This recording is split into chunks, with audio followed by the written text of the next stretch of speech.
आइए जानते हैं जून महीने के वृश्चिक राशिफल के बारे में। यह महीना वृश्चिक राशि के जातकों के लिए कुछ मामलों में बहुत बढ़िया परिणाम देगा, लेकिन कुछ मामलों में सावधानी रखने की आवश्यकता पड़ेगी।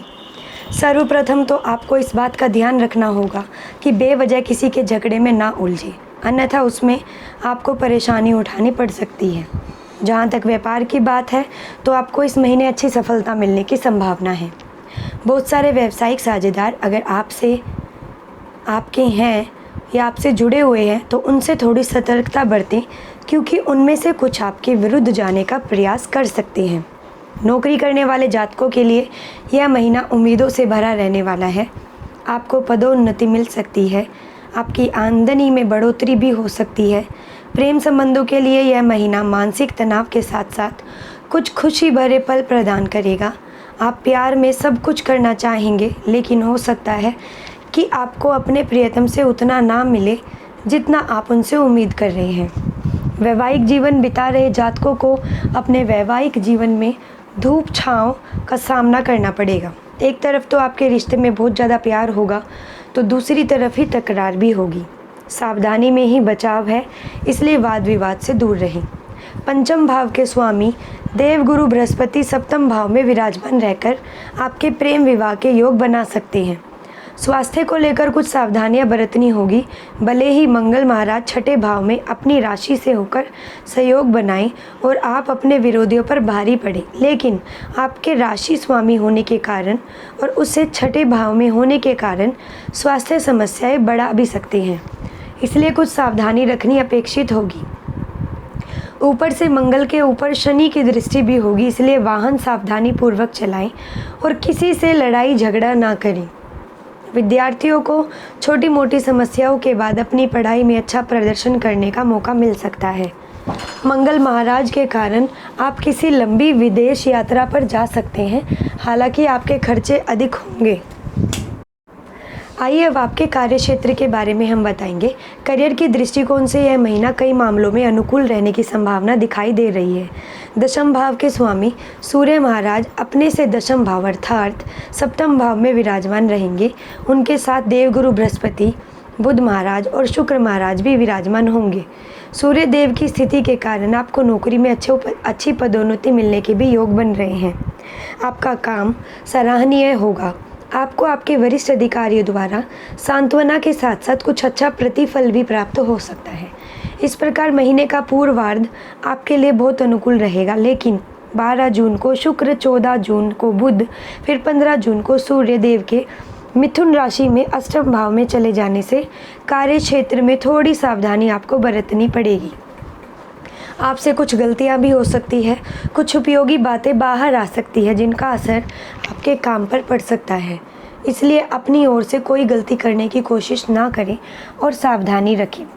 इसके अतिरिक्त आपके विरुद्ध चल रहे षड्यंत्रों के प्रति आपको खबरदार रहना होगा। छठे भाव के स्वामी मंगल महाराज छठे भाव में विराजमान होकर नौकरी में आपके प्रभुत्व को बढ़ाएंगे। आप खूब मन लगाकर काम करेंगे और आपकी मेहनत आपको साफ दिखाई देगी। साथ काम करने वाले सहकर्मियों का रवैया अनुकूल रहेगा, वह आपकी मदद करेंगे, लेकिन उनमें से कुछ ऐसे होंगे जो पीठ पीछे कष्ट दे सकते हैं, उनसे आपको सावधान रहना होगा।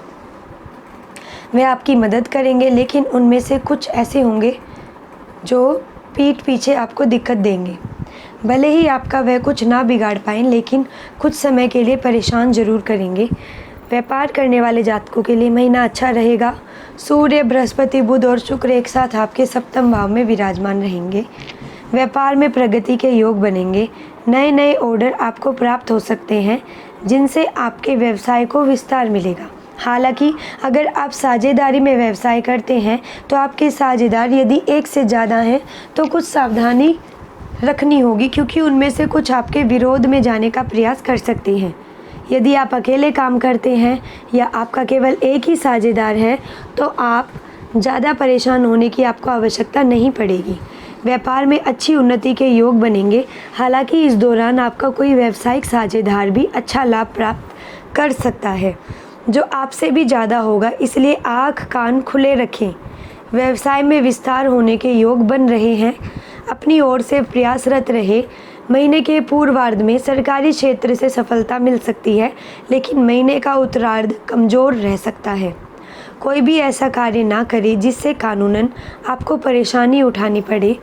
किसी तरह की कर चोरी करने से भी आपको बचना चाहिए। आइए अब आपके आर्थिक जीवन के बारे में हम बताएंगे।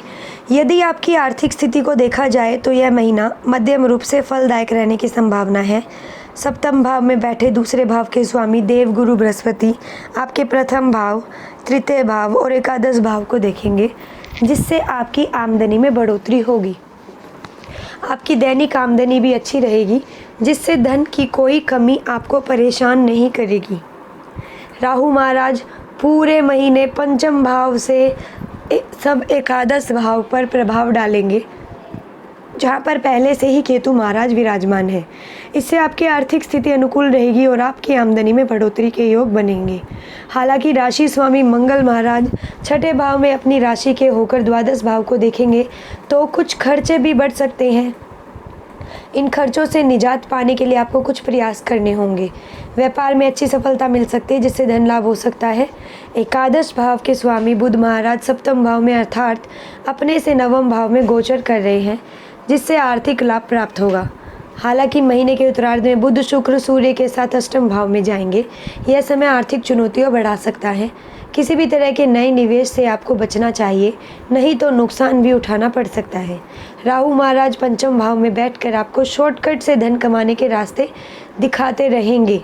अपनी बुद्धि लगाकर आगे बढ़े ताकि किसी प्रकार की भी कोई समस्या आपके सामने ना आए। अब आपके स्वास्थ्य के बारे में हम बताते हैं।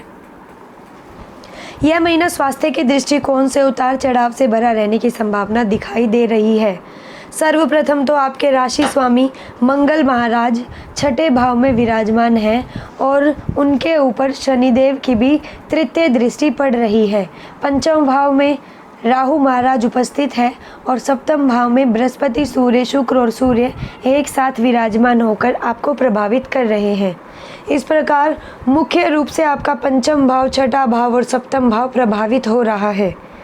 आपको अपने पेट से जुड़ी समस्याओं के प्रति सतर्क रहना चाहिए।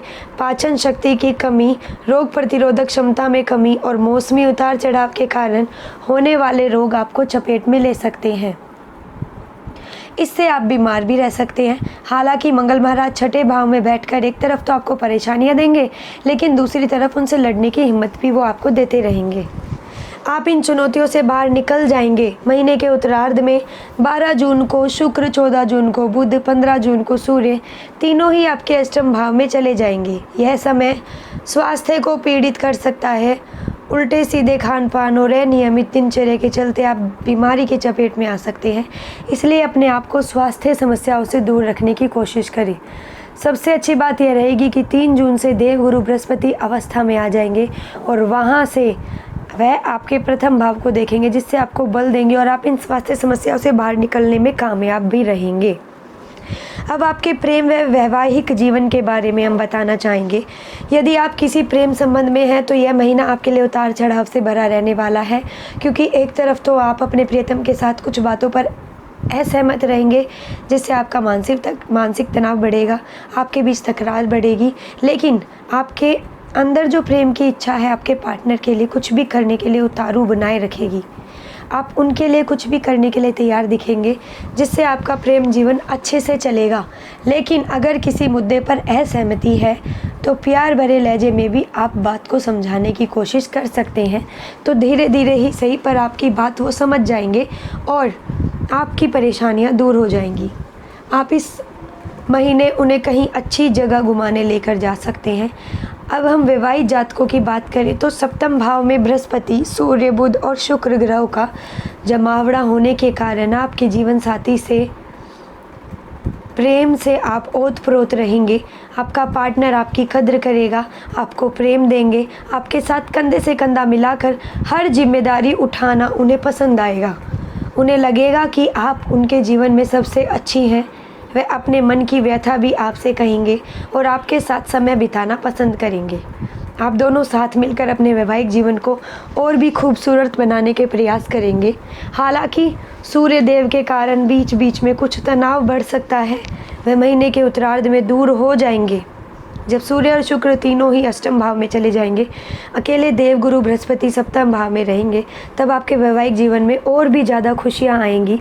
इन तीनों ही ग्रह शुक्र, बुध और सूर्य के अष्टम भाव में आने से ससुराल में कोई शुभ कार्य संपन्न हो सकता है, जिसमें आप परिवार सहित शिरकत कर सकेंगे। पंचम भाव के स्वामी देव गुरु बृहस्पति सप्तम भाव में बैठकर उत्तम प्रेम विवाह के योग बना रहे हैं, इसलिए जो लोग किसी से प्रेम करते हैं और विवाह करना चाहते हैं तो उनके लिए यह समय उपयुक्त रहने वाला है। अब हम आपके पारिवारिक जीवन के बारे में बताते हैं। यह महीना पारिवारिक तौर पे ठीक ठाक रहने की संभावना दिखाई दे रही है। दूसरे भाव के स्वामी बृहस्पति महाराज सप्तम भाव में विराजमान रहेंगे, जिससे परिवार का दारोमदार इस महीने आपके जीवन साथी पर निर्भर करेगा। यदि वे अच्छे से बर्ताव करते हैं तो आपका पारिवारिक जीवन सभी के साथ अनुकूल रहने की संभावना है। परिवार में वृद्धि के योग बन सकते हैं, किसी का विवाह हो सकता है अथवा संतान जन्म की खुशखबरी भी मिल सकती है। परिवार में शुभ कार्य का आयोजन हो सकता है। घर परिवार के लोगों के बीच अच्छा सामंजस्य देखने को मिलेगा।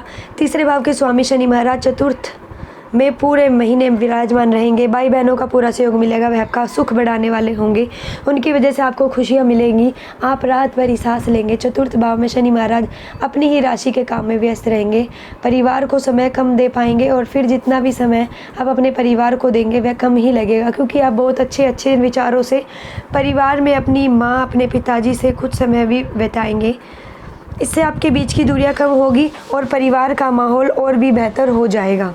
अब हम आपको उपाय बताएंगे। आपको मंगलवार के दिन श्री बजरंग बाण का पाठ करना चाहिए।